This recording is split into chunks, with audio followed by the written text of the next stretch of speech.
మహాగణుడును మహోన్నతుడును పరిశుద్ధుడును నిత్య నివాసి అయిన యేసుక్రీస్తు పరిశుద్ధ నామమున ఈ ఉదయకాల శుభములు మీకు తెలియజేయుచున్నాను. ఏదైనా దేవుని యొక్క వాక్య ధ్యానము సామెతల గ్రంథము 6వ అధ్యాయము 18వ వచనము. యెహోవాకు అసహ్యమైనటువంటి కార్యాలను గురించి మనం ధ్యానం చేస్తున్నాం. అందుట్లో మరొకటి, కీడు చేయుటకు త్వరపడి పరుగెత్తు పాదములు యెహోవాకు అసహ్యములు.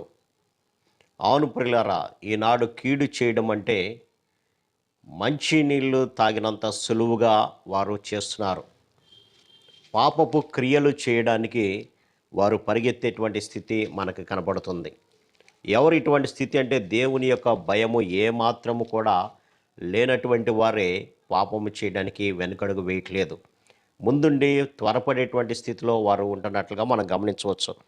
అందుకనే మొదటి అధ్యాయంలో మనం గమనించినప్పుడు, నా కుమారుడా, పాపులు నిన్ను ప్రేరేపింపగా నీవు ఒప్పుకొనవద్దు అని, నా కుమారుడా, నీవు వారి మార్గమున పోకుము, వారి త్రోవల యందు నడవకుండా నీ పాదములు వెనుకకు తీసుకునుము.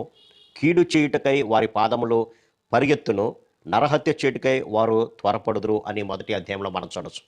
కాబట్టి దేవుని యొక్క భయము ఏమాత్రము కూడా లేనటువంటి వారే ఇటువంటి క్రియలు చేస్తూ ఉంటారు. ఇహలోక సంబంధమైనటువంటి ఆశలు కలిగి ఉండి ధనాన్ని సంపాదించాలి, పేరు ప్రఖ్యాతులు సంపాదించాలి అనేటువంటి ఆలోచన కలిగిన వారే కీడు చేయడానికి వెనుకడుగు వేయట్లేదు ప్రజలు.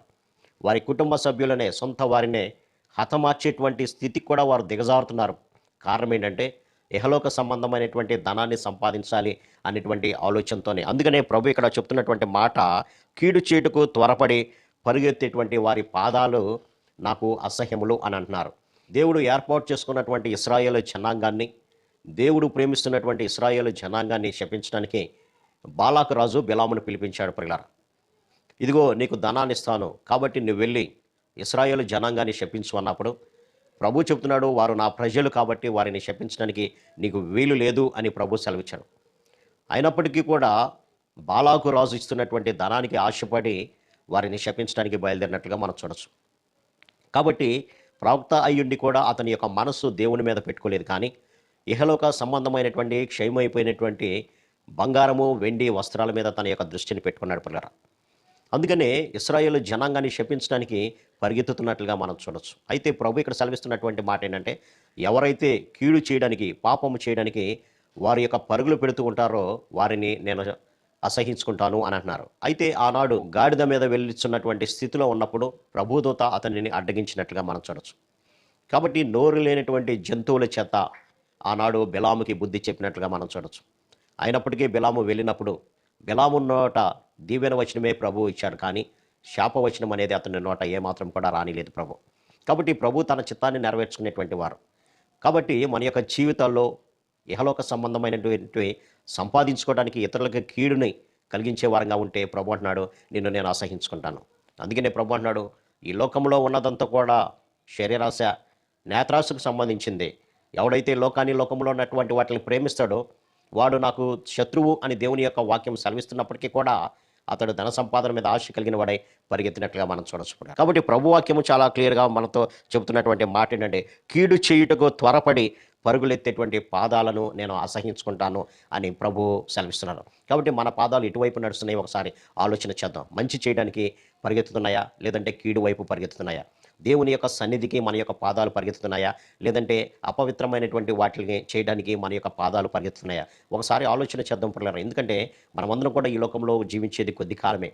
ఆ కొద్ది కాలం తర్వాత శాశ్వతమైనటువంటి జీవితం అనేది ఉన్నది అనే సత్యాన్ని గమనించినటువంటి వారు వారి యొక్క జీవితాలను పరిశుద్ధపరచుకుంటారు, కానీ దేవుని నుంచి దూరపరచుకోరు. అందుకే ప్రభు ఇక్కడ చెప్తున్నటువంటి వాట మనల్ని హెచ్చరిక చేస్తున్నాడు, మీ జీవితాలను సరి చేసుకోండి. ఒకవేళ నీవు కీడు చేయడానికి ముందు పరిగెత్తుతున్నావా, ఆ కీడును బట్టి నీవు అతిశయిస్తుంటే ఆ కీడే రేపటి దినాన ప్రభు రాజ్యంలోనికి నువ్వు వెళ్లకుండా ఆపుతుంది అనే సత్యాన్ని ప్రభు బయలుపరుస్తున్నారు.